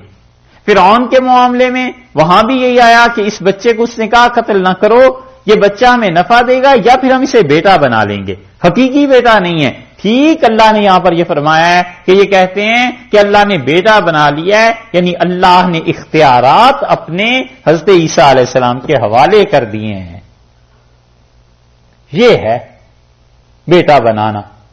اس لیے جو یہاں پر یہ توجیہ کرتے ہیں نا کہ لوگ کہتے ہیں کہ قالوا اتخذ اللہ ولدا، اللہ نے بیٹا بنا لیا، دنیا میں کوئی کافر قوم بھی اس کی قائل نہیں ہوئی کہ علیہ باللہ خدا کا کوئی حقیقی بیٹا ہے، کوئی نہیں مانتا۔ سب یہی کہتے ہیں کہ اللہ نے اپنے اختیارات کسی کو دے دیے ہیں، نفع اور نقصان کسی اور کے قبضے میں دے دیا ہے۔ عیسائی یہی کہتے ہیں کہ نفع اور نقصان یہی ہو گیا ہے، اللہ کا نائب اس کا بیٹا بن گیا ہے۔ یوسف علیہ السلام کے معاملے میں اس نے کہا کہ ہم اپنا نائب اسے بنا لیں، یعنی بیٹا بنا لیں۔ حضرت موسیٰ علیہ السلام کے ذکر میں بھی یہی آیا کہ اسے بیٹا بنا لیں۔ قالوا اتخذ اللہ ولدا سبحانہ، اور کہتے ہیں کہ اللہ نے اپنا بیٹا بنا لیا. دیکھا ہے کیسی گستاخی کی بات ہے. سبحانہ یعنی اللہ نے اپنے اختیارات اسے دے دیے. اس لیے کسی کے متعلق یہ نہیں ماننا چاہیے کہ اللہ نے اپنا اختیار اسے دے دیا. اللہ کا اختیار سب پر غالب ہے، اور اللہ کی مشیت، نفع اور نقصان اسی ذات کے قبضے میں ہے، کسی کے قبضے میں نہیں. دیکھا آپ نے اس آیت کو کتنی مرتبہ ہم پڑھتے ہیں مگر کبھی نہیں سوچتے کہ یہ اس کا مطلب کیا ہے اتخاذ ولد کا، کہ بیٹا بنا لیا ہے. حقیقی بیٹے کا کوئی بھی قائل نہیں. بات تو اللہ کی صفات پہ ہے کہ اللہ نے نفع اور نقصان کی قدرت کسی کو دے دی، اور مسلمانوں میں ایسے بہت سے مل جائیں گے جو اس بات کا عقیدہ رکھتے ہیں کہ علیہ باللہ فلاں بزرگ سے نفع ہو گیا اور فلاں نے نقصان کر دیا اور بیڑا غرق ہو گیا اور یہ ہو گیا. وہ کتنی شدید چیزیں. سبحانہ اللہ کی ذات پاک ہے. بل لہ ما فی السماوات والارض، بلکہ لوگوں اسی کے لیے ہے ہر وہ چیز جو آسمانوں میں ہے اور جو زمین میں ہے. اسی کیا ضرورت پڑی ہے کسی کو اپنا اختیار دینے کی. کل لہ قانتون، سب کے سب اس کے سامنے ہاتھ باندھ کر کھڑے. قنوت کھڑے ہونا ادب سے، احترام سے. کل لہ قانتون، سب کے سب اس کے سامنے ہاتھ باندھ کے کھڑے. بدیعی، اللہ وہ ہے جو نئے سرے سے وجود میں لاتا ہے. بدیع یعنی عدم سے وجود میں لانا، بالکل ایک چیز کو نئے سرے سے شروع کرنا. بدعت کو بدعت اسی لیے کہتے ہیں کہ وہ بدعت جو ہوتی ہے وہ کیا ہوتی ہے؟ کوئی آدمی نئے طریقے سے نیا کام شروع کرتا ہے. تو فرمایا بدیع، اللہ کی ذات ایسی ہے وہ وجود میں لانے والی ہے. السماوات، آسمانوں کو پہلے کوئی مثال نہیں تھی، کچھ نہیں تھا، اس ذات نے شروع کیا آسمانوں کو. والارض، اور زمین کو. واذا قضى امرا، اور جب وہ کسی کام کا قضا ارادہ فرماتے ہیں. قضا کا مطلب جب اللہ کسی کام کا ارادہ کر لیتا ہے، فانما یقول، تو وہ کہتا ہے لہو، اس چیز کے لیے جس چیز کا ارادہ خدا نے کیا. لہو کی ضمیر جو ہے مطلب للشیء، اس چیز کے لیے اللہ کہتا ہے کن ہو جا، فیکون، وہ ہو جاتی. کہنے سے مطلب یہ نہیں ہے کہ اللہ تعالیٰ کچھ بولتے ہیں. یہ خیال کر لیا جائے کہ کہنے سے مطلب یہ نہیں ہے کہ اللہ تعالیٰ اس چیز کو بولتے ہیں، کیونکہ چیز تو ہے ہی نہیں، وہ تو وجود میں آئے گی بعد میں. یہ تو چیز پہلے سے ہونا، تو پھر سے کہا جائے کہ اس چیز سے خدا نے یہ کہا. مفسرین کہتے ہیں کہ یہ اشارہ ہے، صراحت ہے اس چیز کی طرف، یعنی آنن فانن کام ہو جاتا ہے. ہم یہ سمجھانے کو کہا ہے کہ ہم کہتے ہیں، اور اصل میں اس کا ارادہ بس کافی ہے. وَإِذَا قَضَىٰ أَمْرًا، اور جب وہ ارادہ کر لیتا ہے کسی چیز کا، فَإِنَّمَا يَقُولُ لَهُ كُن، وہ کہتا ہے ہو جا، فَيَكُونُ، وہ ہو جاتی ہے. بس اس کا ارادہ ہی کافی ہے. اندازہ کیجئے یہ اتنی بڑی کائنات، یہ ستارے، یہ زمین، آسمان، اور کتنے بر اعظم، اور ایک یہ زمین کا ٹکڑا، اس سے کئی گنا بڑے سیارے اس کائنات میں. یہ انہوں نے ایک مرتبہ ارادہ کر لیا تھا کہ ایسی چیز ہو جائے تو ہو گئی. جس کے ارادے کا یہ حال ہو وہ ذات ہوگی کیا؟ اس پہ نظر رکھنی چاہیے. ہم جب دعا مانگنے بیٹھتے ہیں تو ہم اپنے عجز کو دیکھ رہے نہیں ہوتے. ہم کہتے ہیں اللہ یہ کیسے کرے گا، یہ کیسے کرے گا. ارے میں اور تم نہیں کر سکتے نا، وہ تو کر سکتا ہے. جس کے ایک ارادے کا حال یہ ہے کہ اتنی بڑی کائنات وجود میں آ گئی، اس کے لیے کیا مشکل ہے کسی کام. وہ تو کہتے ہیں ہم کہ اس کے دسترخوان پہ بیٹھ کے کوئی اس سے مانگے اور اس جیسی 1000 دنیایں بھی دے دے تو وہ بھی بیچارہ فقیر ہی اٹھا، کچھ نہیں لیا. اس کے خزانے میں تو اتنا کچھ ہے. وہ کہتا ہے میں کسی کو اپنے اختیار دے دوں. اذا قضى امرا فانما يقول له كن، ہم جب ارادہ وہ کر لیتا ہے کسی کام کا تو کہتا ہے ہو جا، فیکون، وہ کام ہو جاتا ہے. وقال الذين لا يعلمون، یہ آیا 5واں شکوہ. اور کہتے ہیں وہ لوگ جو کچھ نہیں جانتے. لا يعلمون کا مطلب جاہل، مشرک. خدا بار بار آپ نے دیکھا ہے آج کی آیات میں آ رہا ہے لا يعلمون کو، کوئی علم نہیں، کوئی علم نہیں. لا علمی اتنی بڑی مصیبت ہے، خدا بار بار اس کی مذمت کرتا ہے. اور اس کا مطلب یہ ہے کہ اس کے مقابلے میں علم بہت بڑی چیز. اللہ نے ان کی مذمت کی ہے جو مسجدوں کو برباد کرتے ہیں. اس کا مطلب یہ ہے کہ جو لوگ مسجدوں کو آباد کرتے ہیں ان کے لیے بڑا اجر ہے. آیا تھا نا ابھی کہ اس سے بڑا ظالم کون ہوگا جو مسجد کو برباد کرتا ہے. تو اس کا مطلب یہ کہ اس سے بڑی نیکی کس آدمی کی ہوگی جو مسجدوں کو آباد کرتا ہے, ٹھکانے بناتا ہے تاکہ لوگ آئیں اللہ کو یاد کریں. بالکل ایسے ہی یہاں بھی کہ فرمایا جاہل لوگ, مشرکین مراد ہیں, کہتے ہیں لولا یکلمنا اللہ, کیوں نہیں اللہ ہم سے کلام کرتا, کیوں نہیں اللہ ہم سے بولتا. سوائے ایک مقام کے قرآن پاک میں یہ لولا کا جو لفظ آیا ہے نا, ہر جگہ ترجمہ یہی ہے اس کا کہ کیوں ایسے نہیں ہے. وہ جو ایک مقام ہے وہ انشاءاللہ کبھی بات کریں گے اس پہ. لولا یکلمنا اللہ, وہ کہتے ہیں کیوں خدا ہم سے بات نہیں کرتا, وہی آتی ہے رسول اللہ صلی اللہ علیہ وسلم پہ, ہم کسی سے کم ہیں, ہم پہ وہی کیوں نہیں آتی. ابو جہل نے کسی سے کہا, اس نے کہا تم مانتے کیوں نہیں رسول اللہ صلی اللہ علیہ وسلم کو. اس نے کہا بھی بات صاف ہے, قریش والوں نے لوگوں کی عزت کی, ہم نے بھی ان کے مقابلے میں لوگوں کی عزت کی. قریش نے اپنے مہمانوں کو کھانا کھلایا, ہم نے بھی دسترخوان بچھا دیے, کھانا کھلایا. قریش نے اپنے مہمانوں کو ٹھہرانا شروع کیا, لحاف اور بستر اور یہ چیزیں دی, ہم نے بھی دی. قریش نے سواری دینا شروع کی, ہم نے بھی اپنے مہمانوں کو سواریاں دی. ہم کسی معاملے میں ان سے پیچھے نہیں رہے. اور اب آخر پہ قریش یہ کہیں کہ ان کے ہاں ایک آدمی ایسا پیدا ہو گیا ہے جس پر خدا کی طرف سے وحی آتی ہے, تو ہم ہار گئے. ایک بار اگر جبریل مجھے آ کے کہہ دے اور وہی میرے اوپر لے آئے, میں ان کو مانوں گا اور میں ان کا انکار نہیں کروں گا. بس ایک بار وہ آئے تاکہ میں بھی کہنے کے قابل ہو جاؤں کہ مجھ پہ بھی وہی آئی. یہ تھا غرور کا حال اور کبر کا. اللہ نے فرمایا ہے کہ وہ لوگ بولتے ہیں جن کو کوئی علم نہیں ہے, جن کو پتہ ہی نہیں نبوت کتنی بڑی چیز ہے, اللہ کا ارادہ کتنی بڑی چیز ہے. کہتے ہیں لولا یکلمنا اللہ, اللہ ہم سے باتیں کیوں نہیں کرتا. اوتاتینا آیا, یا اللہ ہمیں کوئی معجزہ کیوں نہیں دے دیتا, ہمارے پاس یہ چیزیں آئیں. کذالک, بالکل اسی طرح. قال الذین, کہا ان لوگوں نے, من قبلہم جو ان سے پہلے تھے, مثل قولہم, انہی سے ملتی جلتی بات انہوں نے بھی کہی تھی. کون ان سے پہلے تھے اور کیا انہوں نے کہا تھا, یہ اللہ نے ذکر کیا ہے سورہ نساء میں, 5ویں پارے میں سورہ نساء میں. دیکھیے یہ مثل قولہم کے جو الفاظ ہیں نا, اس کی تشریح وہاں مل جائے گی. سورہ نساء اور 5واں پارہ, اور اس میں ہے آیت نمبر 153.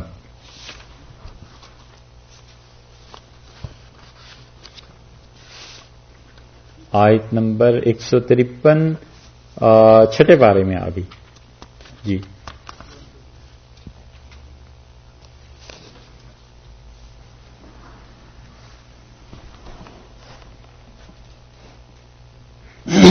اچھا, ایک بات اس میں رہ گئی.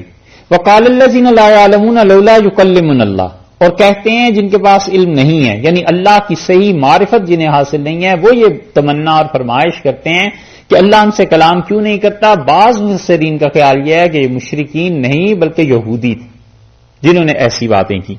اوتاتینا آیا, یا کیوں نہیں خدا ہمیں بھی کوئی معجزہ دکھا دیتا. کذالک قال الذین من قبلہم مثل قولہم, اس سے پہلے وہ لوگ بات کر چکے ہیں جو انہی جیسی بات کرتے تھے. اور یہ تشریح آ گئی. اب دیکھ لیجئے سورہ نساء کو. اگر ہم یہ کہیں کہ مشرکین ہیں اور دوسری صورت یہ ہے کہ ہم کہیں یہودی ہیں, تو اس کو آدھا آدھا کر لیجئے. آدھی بات ہم کر لیتے ہیں, آدھی آپ کر لیں. ٹھیک ہے, آپ اس قول کو لے لیں کہ یہ مشرکین نے کہا, ہم اس قول کو لے لیتے ہیں کہ یہودیوں نے کہا. اب دیکھیے 153 نمبر آیت میں کہ بات اس پہ چل رہی ہے کہ انہوں نے وہ بات کہی جو ان سے پہلے بھی کہہ چکے ہیں. ٹھیک ہے. یسألک اہل الکتاب, اے نبی صلی اللہ علیہ وسلم اہل کتاب آپ سے سوال کرتے ہیں, ان تنزل علیہم کتابا من السماء, کہ آپ ان پر آسمان سے کوئی کتاب نازل کر دیں, اوپر سے کوئی کتاب ان کے پاس بھی آ جائے. تو آپ گھبرائیں نہیں. فقد سالو موسیٰ اکبر من ذالک, یہ موسیٰ علیہ الصلوۃ والسلام سے اس سے زیادہ بےہودہ فرمائش کر چکے ہیں. فقالو, انہوں نے اس وقت فرمائش کی تھی کہ ارنا اللہ جہرتن, اللہ کو ہماری آنکھوں کے سامنے دکھا دے. فاخذتہم الصاعقۃ بظلمہم, تو یہ جو ظلم انہوں نے کیا تھا نا اس بےہودہ فرمائش پہ, اللہ تعالی کی طرف سے عذاب ان پر نازل ہوا کہ نبی کی زبان پہ اعتبار نہیں کیا، موسیٰ علیہ الصلوۃ والسلام کی زبان پہ کہ اللہ نے نازل کیا، بلکہ کہنے کہ اللہ کو دیکھیں گے. ثم اتخذوا العجل، اور اس کے بعد انہوں نے کیا کیا؟ بچڑے کو خدا بنا لیا. من بعد ما جاءتهم البینات، جبکہ ان کے پاس واضح دلائل معجزات آ چکے تھے. فعفونا عن ذلک، ہم نے پھر بھی انہیں معاف کر دیا. وآتینا موسیٰ سلطانا مبینا، اور ہم نے موسیٰ علیہ الصلوۃ والسلام کو بہت واضح فتح دی تھی، بہت بڑے دلائل انہیں دیے تھے. یہ وہ چیز ہے جس کو اللہ نے فرمایا ہے کہ اس سے بڑی باتیں یہ اس سے پہلے کہہ چکے ہیں. کذالک قال الذین من قبلہم مثل قولہم، ان سے پہلے لوگوں نے ایسی ہی بات کی ہے. تو اگر تو یہ مشرکین تھے تو اس کا مطلب یہ ہوا کہ مشرکین کو کہا گیا کہ تم سے پہلے یہودی جو تھے نا وہ اس سے بھی بڑی بات موسیٰ علیہ السلام سے پوچھ چکے ہیں. اور اگر یہ یہودی یہاں مراد لے لیے جائیں پہلے پارے میں تو اس کا مطلب یہ ہوا کہ ان کے بڑے بھائی جو پچھلے زمانوں میں گزر چکے ہیں، آپ سے تو آج یہ کہہ رہے ہیں نا کہ اللہ بات کرے اور معجزہ دکھا دیں، وہ اس سے بھی 4 ہاتھ آگے تھے جو پچھلے گزر چکے ہیں، وہ کہتے تھے اللہ ہی سامنے آ جائے. ٹھیک ہے، دونوں باتیں کلیئر ہوگی. فرمایا تشابہت قلوبہم، ان کے دل ایک دوسرے کی مثل ہیں. سارے بڑے لوگ ایک ہی طرح سوچتے ہیں، یہی کہتے ہیں نا محاورے میں کہ بڑے لوگ ایک ہی طرح سوچتے ہیں. تو سارے خراب لوگ، نبوت کے مخالفین، ایک ہی طرح کی بات. تشابہت قلوبہم، ان کے دل آپس میں ملے ہوئے ہیں. جیسی وہ بےہودہ بات تھی ایسی یہ بےہودہ بات کر رہے ہیں. قد بینا الآیات لقوم یوقنون، اور ہم نے واضح کی ہیں آیات اپنی اس قوم کے لیے جو یقین رکھتی ہے، جو بھی یقین رکھتا ہے. دیکھیے اس آیت میں ایک اور چیز، انہوں نے کیا کہا کہ اوتاتینا آیا، ہمیں آیا واحد ہے نا، ایک معجزہ دکھا دیں. ٹھیک ہے، اور اللہ نے جواب میں کہا قد بینا الآیات، ہم نے کئی معجزات انہیں دکھا دی ہیں. یہ ہے کرم نوازی کہ تم نے اگر ایمان قبول کرنا ہے اور ایمان اس پہ تمہارا موقوف ہے کہ ایک معجزہ دیکھنا ہے، ہم نے تو کئی معجزات دکھائے ہیں، تم کس طرح مانو تو صحیح. لقوم یوقنون، اس قوم کے لیے جو یقین رکھتی ہو. انا ارسلناک، یہ 5 چیزیں ختم ہو گئیں. اب رسول اللہ صلی اللہ علیہ وسلم کو تسلی دی جا رہی ہے کہ انا ارسلناک بالحق، اور نبی صلی اللہ علیہ وسلم ہم نے آپ کو نازل کیا ہے، بھیجا ہے سچائی کے ساتھ. بشیرن، آپ بشارت سناتے ہیں لوگوں کو، ونذیرا، اور آپ ڈراتے بھی ہیں لوگوں کو. ڈر کی 2 قسمیں. ایک قسم تو ڈر کی وہ ہے جیسے کوئی شیر سے ڈرائے، چیتے سے ڈرائے، تو اس میں خوف شامل ہے نا. اور ایک ڈر وہ ہے جس کو روب کہتے ہیں، شفقت، محبت، روب. تو یاد رکھو اللہ کا خوف روب مراد ہے. ایسا خوف نہیں چاہیے جیسے شیر اور چیتے کا خوف ہوتا ہے، کیونکہ اس خوف کے نتیجے میں نفرت پیدا ہوتی. اور روب اور دبدبہ اللہ کا وہ چاہیے، اس کے نتیجے میں احترام پیدا ہوتا ہے، ادب پیدا ہوتا ہے، عزت پیدا ہوتی ہے. آدمی جوں عمر بڑھتی ہے تو بڑے لوگوں کا، والد کا، والدہ کا، دادا کا، کسی کا روب ہوتا ہے. اور بچپن میں جو حرکتیں کرتا تھا اب نہیں بول سکتا، ان کے سامنے عزت ادب آ جاتا ہے نا، اور ڈر بھی رہتا ہے. بس اللہ کا ایسا روب چاہیے کہ انسان اس کی وجہ سے بے ادبی کی حرکتیں نہ کرے، خدا کی نافرمانی نہ کرے. ایسا نہیں ڈر چاہیے جیسا شیر اور چیتے سے ہوتا ہے، کیونکہ اس کے نتیجے میں نفرت پیدا ہوگی، اور اللہ سے نفرت پیدا ہو جائے گی علیہ باللہ، تو ایمان غرق ہو جائے گا. اس لیے انبیاء علیہ الصلوۃ والسلام جو ڈراتے ہیں، نذیر کا ہے، اور نذیر کا مطلب ایسا خوف، ایسا ڈرانا جس میں شفقت شامل ہو، محبت شامل ہو.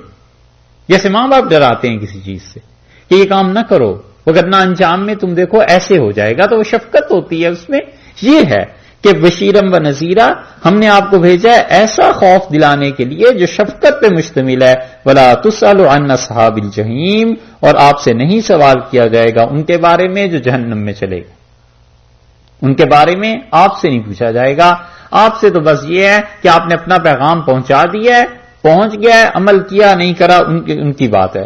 ولن ترضى اور ہرگز آپ سے راضی نہیں ہوں گے، ہرگز آپ سے خوش نہیں ہوں گے، انکل یہود آپ سے یہودی، ولن نصارا اور نہ ہی عیسائی، حتیٰ یہاں تک کہ تتبع ملتہم آپ ان کی ملت کی پیروی کریں، ان کے مذہب کی پیروی کریں، یہ کبھی بھی آپ سے راضی نہیں ہوں گے، یہاں تک کہ یہ چاہتے ہیں آپ ان کے مذہب کے مطابق چلنے لگیں تب جا کر راضی ہوں گے۔ سمجھنے کی بات یہ ہے کہ پیچھے ہیں دو چیزیں، ایک یہودی اور ایک عیسائی، اور یہودیوں اور عیسائیوں کا مذہب آپس میں مختلف ہے۔ قرآن نے یہ کیوں کہا ہے کہ حتیٰ تتبع ملتہم، یہاں تک کہ آپ ان کی ملت ایک مذہب کی پیروی کریں؟ یہ مشکل چیز ہے جس پہ بہت کچھ لوگوں نے لکھا ہے، آسان خلاصہ اس کا یہ ہے کہ کفر قرآن یہ بتاتا ہے جیسا بھی ہو، عیسائی ہوں، یہودی ہوں، مشرک ہوں، مجوسی ہوں، صابی ہوں، کفر ایک ہی طرح کا ہوا کرتا ہے، یہاں تک کہ آپ ان کی ملت یعنی ان کے کفر کی پیروی کریں تو کفر یہ بھی کفر ہے اور کفر وہ بھی کفر ہے۔ اس لیے پیچھے دو ذکر تھے، یہودیوں کا اور عیسائیوں کا، اور آگے ایک ہی اللہ نے کہہ دیا ملتہم، ان کی ملت کی پیروی کریں یعنی ان کے مذہب کی، تو مراد کفر ہے کہ جب تک ان کے کفر کی پیروی کوئی نہیں کرے گا یہ اس وقت تک خوش نہیں ہوتے۔ اور یاد رکھیے قل آپ فرما دیجئے ان ھدی اللہ، یہ ہدایت جو ہے نا وہ وہی ہے اللہ کی جانب سے جو اللہ نے دیا ہے، ھو الھدی، بس وہی ہدایت ہے، الہدا، اسے پھر پراپر کر دیا، ھو الھدی، پھر اس میں زور پیدا کیا ہوا کا لفظ لگا کے کہ بس ہدایت وہ ہے جو اللہ نے ہدایت دی ہے۔ وَلَئِنِ اتَّبَعْتَ، اور اگر آپ نے پیروی کی، اہواءہم، ان کی خواہشات کی، بعد الذی، اس کے بعد کہ جاءک من العلم، آپ کے پاس علم آ گیا ہے، علم سے مراد وحی، جب قرآن آ گیا آپ کے پاس، اس کے باوجود اگر آپ نے ان کی پیروی کی نا، اگر فرض کیا ہے، اور فرض کرنے میں کوئی ایسی بات نہیں، رسول اللہ صلی اللہ علیہ وسلم کون سے ان کی پیروی کرنے والے تھے؟ اللہ نے اس سے بڑی بات قرآن میں فرض کی ہے۔ اللہ تعالیٰ نے فرمایا کہ فرض کرو اس زمین و آسمان میں کوئی اور خدا ہوتا تو دونوں تباہ ہو جاتے، تو فرمایا فرض کیجئے اگر آپ نے ان کی پیروی کی۔ یہ والا ان میں لام جو ہے نا یہ تاکید قسم کے لیے، کہ قسم ہے ہمیں اگر آپ نے ان کی پیروی کی بعد اس کے کہ قرآن آ چکا ہے۔ اس سے معلوم ہوتا ہے کہ اللہ کے ہاں یہ بات مسلسل رہتی ہے کہ دلائل ہو جائیں پھر اس کے بعد جرم ثابت ہوگا، اسی لیے تو فرما رہے ہیں کہ جب وحی آ گئی تو اب ان کی پیروی کی، یہ نہیں کہا کہ ان کی پیروی کی، بلکہ فرمایا کہ جب وحی آ گئی ہے تو اب ان کی پیروی کا کیا جواز باقی رہتا ہے؟ تو معلوم ہوا کہ دلائل اس کے بعد کسی کو بشارت یا ڈر سنایا جا سکتا ہے، تو فرمایا اگر پیروی ہوئی ان کی جبکہ وحی آ گئی، مالک من اللہ، کوئی نہیں ہے جو اللہ سے آپ کو بچا سکے، من ولی جن، نہ کوئی دوست ولا نصیر، کوئی مددگار نہیں ہوگا، خدا کی گرفت ایسی شدید ہو جائے گی، خبردار جو کسی نے ان کی پیروی کی، ان کی ملت، ان کے مذہب پر چل۔ اسی لیے جو مذہبی رسومات ہیں کسی بھی قوم کی، چاہے وہ ہندو ہوں، چاہے وہ عیسائی ہوں، یہودی ہوں، مذہبی رسومات میں قطعاً شرکت نہیں کرنی چاہیے۔ اللہ نے کتنی شدید بات کہی ہے رسول اللہ صلی اللہ علیہ وسلم سے کہ اگر آپ نے ان کے مذہب کی پیروی کی، کیونکہ ہر ایک مذہب شروع شرک سے ہوتا ہے سوائے اسلام کی، تو خدا کی توحید سب سے پہلے اسی پہ تو آنچ آئے گی۔ الذین آتیناہم الکتاب، اور جن لوگوں کو ہم نے کتاب دی ہے، مراد کیا ہے؟ کل بتایا تھا اہل کتاب کے مومن لوگ جنہیں ہم نے کتاب دی ہے، ایک تفسیر تو یہ، اور دوسری تفسیر صحابہ رضی اللہ عنہ سے بھی کی گئی ہے کہ صحابہ کرام رضی اللہ عنہ، کوئی بھی مراد لے لیں، یتلونہ، اس کتاب کی پیروی کرتے ہیں، یتلونہ تلا، اور تلا کس کو کہتے ہیں؟ ضروری نہیں ہے کہ تلاوت کے لیے آئے، بلکہ کبھی کبھی وہ آتا ہے پیچھے چلنے کے معنی میں۔ 30ویں پارے میں ایک مقام دیکھیں، وہاں پر آپ کو اس لفظ کا صحیح ایگزیکٹ مفہوم بھی پتا چل جائے گا۔ سورہ والشمس ہے نا 30ویں پارے میں، سورہ شمس جہاں سے شروع ہو رہی ہے، 91 نمبر ہے سورہ کا، والشمس وضحاہا، اور سورج کی قسم، 30واں پارہ 91 نمبر سورت ہے، اور پہلی آیت ہے اس کی، والشمس، اور قسم ہے سورج کی، وضحاہا اور سورج کے چڑھنے کی، دوپہر کے ہو جانے کی، سورج کے بلند ہونے کی، والقمر اور چاند کی اذا تلاہا جب وہ رات کو اس کے پیچھے پیچھے آ جاتا ہے. دیکھا تلا کا یہاں ترجمہ کیا ہوا؟ پیچھے پیچھے آ جاتا ہے. سورج ڈوبتا ہے اس کے ساتھ چاند پھر آ جاتا ہے. تو تلا کا مطلب وہاں جو ہے نا وہ یہاں مراد ہے کہ الذین آتیناہم الکتاب، جن لوگوں کو ہم نے کتاب دی ہے، یتلونہ اس کی پیروی کرتے ہیں، اس کی اتباع کرتے ہیں قرآن کی. ہو کی ضمیر کتاب کی طرف لوٹ گئی. اس کتاب کی پیروی کرتے ہیں حق تلاوت ہی، جیسے کہ حق بنتا ہے اس کتاب کی پیروی کرنے کا. اگر یہ صحابہ رضی اللہ عنہ کے متعلق آئے تو پھر تو تشریح یہ ہوئی. اور اگر آپ اسے عیسائیوں یا یہودیوں کے متعلق لیں تو پھر ترجمہ یوں بنے گا، تفسیر اس کی کہ الذین آتیناہم الکتاب، جنہیں ہم نے تورات دی تھی اپنے وقت میں یا انجیل دی تھی ان کے وقت میں، یتلونہ وہ اس کی پیروی کرتے ہیں حق تلاوت ہی، جیسے کہ پیروی کرنے کا حق ہے. اور اسی وجہ سے پھر رسول اللہ صلی اللہ علیہ وسلم کو مانتے ہیں کیونکہ ان کتابوں میں ان کا تذکرہ تھا. اولئک یہ لوگ ہیں یؤمنون بہ، جو اس پر ایمان لاتے ہیں. اختلاف اس پہ ہوا ہے کہ بہی کی ضمیر کدھر لوٹ رہی ہے. مفسرین کہتے ہیں کہ اگر بہی سے مراد کتاب ہی لے لی جائے نا کہ اس کتاب پر ایمان لاتے ہیں، تو وہ کہتے ہیں وہ تو پہلے ہی ذکر ہو گیا کہ یتلونہ حق تلاوتی، اس کتاب کی ایسی پیروی کرتے ہیں جیسے اس کا حق بنتا ہے، تو پھر دوبارہ کیوں لائے؟ اس سوال کے جواب کے لیے پھر بعض حضرات کا خیال یہ ہے کہ یہ جو یؤمنون بہ ہے، اس ہی میں ضمیر لوٹ رہی ہے اوپر آیت نمبر 119 کے آغاز کی طرف کہ انا ارسلناک، ہم نے آپ کو رسول بنا کر بھیجا ہے. تو وہ کہتے ہیں اولئک یؤمنون بہ، یعنی اس رسول صلی اللہ علیہ وسلم کی یہ پیروی کرتے ہیں. سمجھ آئی؟ اس رسول صلی اللہ علیہ وسلم کی یہ پیروی کرتے ہیں. تو اس صورت میں خطاب کر رہے ہیں رسول اللہ صلی اللہ علیہ وسلم سے کہ ہم نے آپ کو رسول بنا کے بھیجا، بشیر بھی نذیر بھی، اور آپ سے جہنمیوں کے بارے میں پوچھا بھی نہیں جائے گا، اور یہودی اور عیسائی آپ سے خوش نہیں ہوں گے جب تک کہ آپ ان کے مذہب پہ عمل نہ کریں. اور دیکھیے اگر آپ نے ان کے مذہب پہ عمل کیا، جب علم آپ کے پاس وہی آ گئی ہے، تو اللہ کی گرفت سے بچانے والا کوئی نہیں ہوگا. اور ہم نے کتاب دی ہے جنہیں وہ کتاب کو پڑھتے ہیں. تو ایک دم سے مخاطب تھے، تخاطب ہو رہا تھا، اور ایک دم سے غائب پہ آ گئے کہ جنہیں ہم نے کتاب دی. یہ پہلے بتا دیا تھا کہ قرآن پاک میں یہ سٹائل ہے، اور عربوں کے ہاں ادب کی اعلیٰ اقسام میں گنا جاتا ہے کہ براہ راست بات کرتے کرتے کسی اور کی طرف پھر جائیں. تو وہ کہتے ہیں کہ یہ ہے اولئک یؤمنون بہ، وہ اس پر ایمان لاتے ہیں یعنی رسول اللہ صلی اللہ علیہ وسلم پہ. ایک اور دوسرے بعض مفسرین کہتے ہیں کہ بہی کی ضمیر لوٹ رہی ہے. یہ جو آیا تھا 120 نمبر آیت میں کہ قل ان ھدی اللہ ھو الھدی، اور آپ کے یہ ہدایت تو وہ ہے جو اللہ نے دی ہے، صحیح ترین ہدایت. اولئک یؤمنون بہ، یہ لوگ اس ہدایت پر ایمان لاتے ہیں. سمجھ آئی؟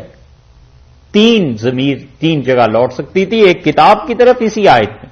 وہ کہتے ہیں اس کا تو کوئی مطلب نہیں ہے، پہلے جب کہہ دیا ہے کہ اس پہ ایمان لاتے ہیں، حق ادا کر دیتے ہیں ایمان لانے کا، اس کا پیروی کرنے کا، تو پھر کیوں لائے؟ پھر وہ کہتے ہیں یہ رسول اللہ صلی اللہ علیہ وسلم کی طرف لوٹ رہی ہے یا پھر یہ ہدایت کی طرف جا رہی ہے. وَمَن یکفر بہ، اور جو کوئی بھی اس کا انکار کرے گا، پھر وہی بات آ گئی، یا رسول اللہ صلی اللہ علیہ وسلم کا یا ہدایت کا، جو بھی اس کا انکار کرے گا فَأُولَئِکَ هُمُ الْخَاسِرُونَ، وہ لوگ خسارے میں گئے، وہ لوگ نقصان میں. بحث بنی اسرائیل کی ختم ہوئی، اور ٹھیک جس طرح اللہ نے اس بات کو شروع کیا تھا، بس دیکھ لیجئے وہ جگہ کون سی تھی اور یہ آخر پہ کہاں آئے. کہاں سے شروع ہوئی تھی بھائی بنی اسرائیل کی بحث؟ اس مقام کو نکالیے.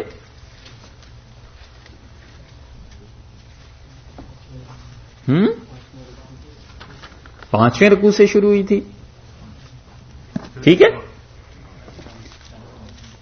47 نمبر آیت سے شروع ہوئی تھی جی. 39 سے شروع ہوئی تھی، 34 سے. اچھا صاحب، خام کا 34 سے ایسے ہی. لو یہ کون کہتا ہے؟ لو اردو بھی بھول گئے. جی ہاں 40 سے شروع ہوئی تھی، یا بنی اسرائیل اذکروا نعمتی اللتی انعمت علیکم، تھی نا؟ اچھا اب آپ آ جائیے جہاں پہ یہ رکوع پورا ہو رہا ہے 47 نمبر آیت میں، 47 میں، ٹھیک ہے جی؟ آپ ان دونوں مقامات پہ ہاتھ رکھ کے ذرا دیکھتے رہیے، 47 کو بھی دیکھ لیجئے آیت کو، اور یہاں پر 122 جو ہے اس کو بھی دیکھیے گا، یا بنی اسرائیل اذکروا نعمتی اللتی انعمت علیکم، یہی الفاظ وہاں بھی آ گئے، اے بنی اسرائیل یاد کرو اللہ کے اس انعام کو جو اللہ نے تم پہ کیا ہے، وَأَنِّي فَضَّلْتُكُمْ عَلَى الْعَالَمِينَ، اور میں نے تمہیں سارے جہانوں پر فضیلت بخشی، برتر کیا، ٹھیک یہی آیت وہاں بھی آ گئی، یہاں بھی آ گئی، ٹھیک ہے؟ اور وہاں بھی آ گیا کہ وَاتَّقُوا يَوْمًا لَا تَجْزِي نَفْسٌ عَن نَفْسٍ شَيْئًا، اور اس دن کا خیال کرنا، ڈرنا جس دن کوئی جان کسی جان کے کام نہیں آئے گی، یہی جملہ یہاں بھی آ گیا 48 میں بھی، اور یہی جملہ 123 میں بھی آ گیا، ٹھیک ہے؟ سمجھ رہے ہیں؟ وَلَا يُقْبَلُ مِنْهَا عَدْلٌ، اور کوئی عدل، کوئی بدلہ اس میں قبول نہیں کیا جائے گا، وَلَا تَنْفَعُهَا شَفَاعَةٌ، اور کوئی سفارش نہیں مانی جائے گی، وَلَا هُمْ يُنصَرُونَ، اور نہ ہی جبرن چھڑائے جا سکیں گے۔ تھوڑی سی ترتیب کی تبدیلی کے ساتھ اللہ نے یہاں بھی وہی ذکر کر دی، ٹھیک ہے؟ بس یہاں پہ پہنچ کے اللہ تعالی نے گویا اعادہ کیا ہے توحید کے بحث کے خاتمے پر، بنی اسرائیل کو ان 2 آیات میں اللہ تعالی نے یاد دہانی کروا دی کہ دیکھو تم وہی ہو، پہلے بھی ہم نے کہا تھا، آخر پہ پہنچ کے بھی پھر تم سے کہہ رہے ہیں کہ اس دن کا خیال رکھنا جس دن کوئی جان کسی جان کے کام نہیں آئے گی، اور اس دن سوائے عدل کے اور کوئی چیز نہیں ہوگی، فدیہ نہیں قبول ہوگا، اور یہ جو تمہیں اتنا غر رہا ہے نا کہ تم بڑے خاندانوں کی اولاد ہو اور پیرزادے ہو، وَلَا تَنْفَعُهَا شَفَاعَةٌ، کسی کی سفارش ہم نہیں مانیں گے، اور نہ ہی کوئی جبر وہاں کر سکے گا۔ یہاں تک بس اللہ کی توحید کا بیان ختم ہوا، اور 124 سے یہاں سے رسالت کا بیان شروع ہوتا ہے، اور یہ کئی رکوع تک مسلسل چلا گیا ہے۔ کل بھی انشاءاللہ اتنا ہی وقت امید ہے انشاءاللہ لیں گے اور اسی طرح بیان ہوگا۔